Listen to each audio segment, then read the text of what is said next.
তো আমি গ্রামে বড় হয়েছি। ছোট্ট থেকেই গ্রাম আমার কাছে বড্ড প্রিয়। সকালের এই সূর্যের প্রথম আলো যখন পাকা ধানের ওপর পড়েছে, ধানের সোনালি রং যেন ঠিকরে পড়ছে।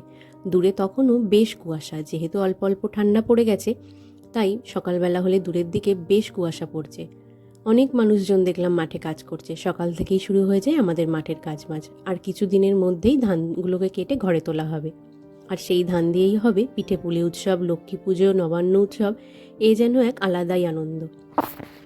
প্রত্যেকটা ঋতুর যে আলাদা আলাদা বৈচিত্র্য আছে, একমাত্র গ্রামে এলেই সেটা বোঝা যায়। তারপরেই দেখলাম একটা কাকু খড়ের গাদায় উঠে গাদাটাকে নতুন করে দেবে বলে সব খড়গুলোকে নামিয়ে দিচ্ছে, যেহেতু জল পেয়ে নষ্ট হয়ে গেছে খড়ের গাদা। আজও গ্রামে এলে খড়ের গাদা, এরকম টালির চালের ওপর কুমড়ো গাছ, লাউ গাছ চাষ করা, পাইপ দেওয়া কাঠের উনুন সবই দেখতে পাওয়া যায়। আর এই হলো আমার গ্রামের পুকুর। সূর্যের আলো পড়ে জলটা কি সুন্দর চিকচিক করছে। এই সৌন্দর্য যেন গ্রাম ছাড়া কোথাও দেখতে পাওয়া যায় না, সব কিছুকে হার মানায়।